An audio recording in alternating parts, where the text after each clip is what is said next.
Hair problem பற்றி பார்க்க போகிறோம். இந்த வீடியோ பிடிச்சிருந்தா லைக், கமெண்ட், ஷேர் பண்ணுங்கள். வாங்க பார்க்கலாம். கருவேப்பிலை இதில் பார்த்தீங்கன்னா நிறைய மருத்துவ குணங்கள் இருக்குது. இதில் பார்த்தீங்கன்னா அயனும் ஃபாலிக் ஆசிடும் இருக்குது. நம்ம உடம்பில் ஒரு 7 வகையான ப்ராப்ளத்தை இது க்யூர் பண்ணுது. என்னென்ன ப்ராப்ளம்ஸ் பார்த்தீங்கன்னா stomach problem, anaemia, hair problem, heart problem, diabetes, next eye problem. இதில் நம்ம ஒன்று ஒன்றா பார்க்கலாம். First anaemia. கருவேப்பிலையில் இருக்கிற அயன் அண்டு ஃபார்மிக் ஆசிடும் நம்மளுடைய பிளட் செல்ஸை ரீஜென்ரேட் பண்ணுறதுக்கு யூஸ்ஃபுல்லாக இருக்குது. பிளட் செல்ஸ்னால் ரெட் அண்ட் ஒயிட் 2 செல்ஸையுமே ரீஜென்ரேட் பண்ணுறதுக்கு யூஸ்ஃபுல்லாக இருக்குது.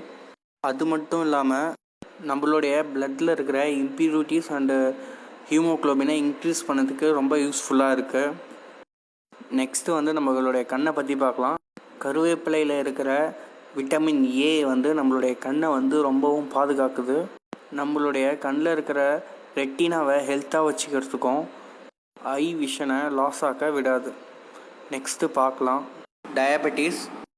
கருவேப்பிலை பார்த்திங்கன்னா நம்மள பிளட்டில் இருக்கிற சுகர் லெவலை கண்ட்ரோலாக வச்சுக்க ரொம்பவும் யூஸ்ஃபுல்லாக இருக்குது.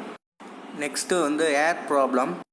கருவேப்பிலை நம்மளுடைய தலைமுடியை பர்மனெண்ட்டாக கொட்ட விடாமல் தடுக்குது. அது மட்டும் இல்லை, க்ரே ஹேர்னுவாங்க, அதாவது செமட்ட முடின்னுவாங்க, அதை வரவிடாமல் தடுக்குது. நம்மளுக்கு எப்பயுமே பிளாக் ஹேர் தான் இருக்கும். இதனால் ரொம்ப யூஸ்ஃபுல்லாக இருக்குது கருவேப்பிலை. நெக்ஸ்ட்டு பார்த்தீங்கன்னா டேண்ட்ரஃப், பொடுகுன்னு சொல்லுவாங்க. நம்மளுடைய தடையில் இருக்கிற பொடுகு தொல்லையை நிரந்தரமான ஒரு தீர்வாக கருவேப்பிலை இருக்குது. Next anti accident. கருவேப்பிலையில் பார்த்தீங்கன்னா நிறைய ஆன்டி ஆக்சிடெண்ட் இருக்குது. நம்மளுடைய பிளட்டில் இருக்கிற கொலஸ்ட்ரால் லெவலை இன்க்ரீஸ் பண்ணதுக்கு ரொம்ப யூஸ்ஃபுல்லாக இருக்குது. அதாவது பேட் கொலஸ்ட்ராலை டிக்ரீஸ் பண்ணிவிட்டு குட் கொலஸ்ட்ராலை மட்டும் இன்க்ரீஸ் பண்ணுது.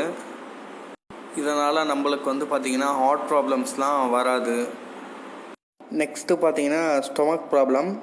நம்ம சாப்பிட்ற சாப்பாட்டை டைஜஸ்டிவ் பண்ணதுக்கு ரொம்ப யூஸ்ஃபுல்லாக இருக்குது. இதுக்கப்புறம் நம்மளுடைய சாப்பாட்டில் இருக்கிற கருவேப்பிலையை ஒதுக்கி வச்சுட்டு சாப்பிடக்கூடாது, அதையும் சேர்த்து தான் சாப்பிடணும். கருவேப்பிலை பார்த்திங்கன்னா நம்ம உடம்புல இருக்கிற ஒரு 6 வகையான ப்ராப்ளத்தை க்யூர் பண்ணுது. தேங்க்ஸ் ஃபார் வாட்சிங்.